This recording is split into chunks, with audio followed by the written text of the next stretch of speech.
What's up, y'all? It's your girl Destiny, and we are here with the Recess Bell, and we have... Hi, I'm Kayla Thomas. So we have Kayla Thomas here with us. Now, Kayla, can you please let us know what radio station you're with? Yes, I am on 102.7 KISS FM in Los Angeles. Los Angeles is in the house. Hello. So what got you into radio?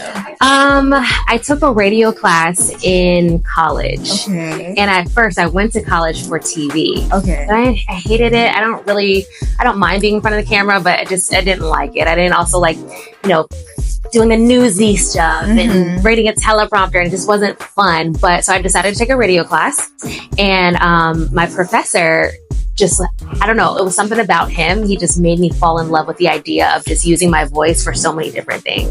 And so after that, I'd gotten to an internship because I needed one to graduate. Right. And I interned at a local radio station right by my college, and they took me in, and I was exposed to this world that I didn't even know existed, really. Like, obviously I knew radio existed, but I mean, when you think of radio at first, you kind of think like dinosaur, like, like radio. The older people, But I didn't realize that it can be so much fun and personality to it. And it completely changed my whole perspective of like what I wanted to go into when it comes to media. That's real. And even when like I hear people that are into TV, a lot of people don't take that path when it comes to news, TV, and things like that, because they don't like the newscaster voice. Yeah, I don't got that. There's no like personality. Yeah. So just going where it feels authentic to you is very important. And I'm glad you did that, because you're here now doing panels. Like, we love that. What's one of the best things that radio taught you? I think like just to be myself. I think there's so many times where I have been rejected because of my voice. I was told that I don't sound black enough, I don't sound urban enough to be in hip hop and R&B, and that's what I originally wanted to do. And also I didn't sound good. I didn't fit the mold of top 40, which is what I'm actually in. And so I got no after no after no. And my mom always said to me, like, rejection is your, like, a protection, right? And it's true. Like, them saying no to me, like, just fueled me even more to get to where I am right now. Also being true to myself. And so I was like, I don't fit with the mold of what I'm supposed to sound like, but I'm going to be who I am, and someone's going to take me for who I am. And like, that's exactly what Beata did. And that's kind of harmful too, for them to like say things. Oh, you vocalized it and everything. They literally said, you don't sound black enough.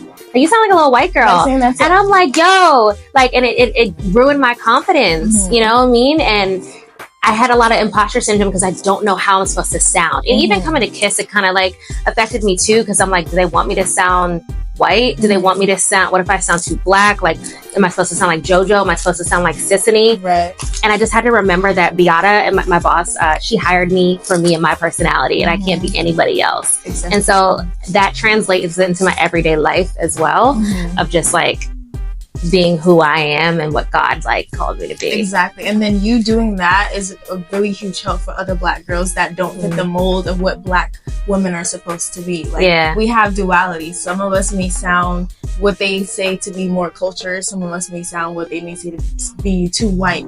That's not true. You're just yourself. Yeah. So I love that. And next is, what advice would you give to someone who wants to pursue a career in radio? Get an internship and like latch on to somebody who's already doing it. I feel like I was just annoying at first. I sent my demo reel out to every PD, even if they weren't hiring. And for people that don't know what a PD is, can you just briefly touch on that? Yeah, it's a program director. So like the lead of, or the head of like the Pacific radio station. But yeah, like even if they weren't hiring, I would send out my demo reel and I would email them and say, hey, I know you're not hiring, but like, I would love for you to listen and pick my brain, or so I can pick your brain and just give me some ideas.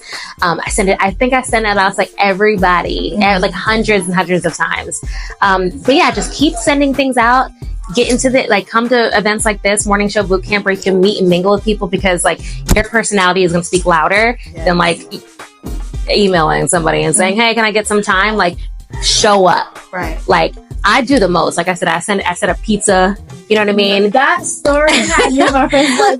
Was like, hold on, like that's a line right there. I was going to show up to the station, like, and just go and be like, hey, like, so they can see me. I know one of my friends did that when there was a job opportunity. Just went to the station and was like, I'm your next person. You gotta have that confidence. Right. That's it. because I can take you far. Yeah. You're doing a nice Yeah. Kiss LA. Like, what's one surprising fact about you that most people wouldn't know? Surprising fact about me? Oh my gosh, you put me on spot. Surprising fact about me? I'm 5'1". Okay. And everybody else in my family is like normal height, right? So my brother's younger than me. He's 27 and he's 6'8". My dad is 6'5". My mom's tall, but I'm like little. Are you the older sister? I am the older sister. What it is. That's what it is. But obviously everybody thinks like I'm younger than him, but my whole entire family, I'm the only one that's like itty bitty. But I don't know. Well, once again, it's your girl Destiny. My name is Kayla Thomas, and you're watching The Recess Bell.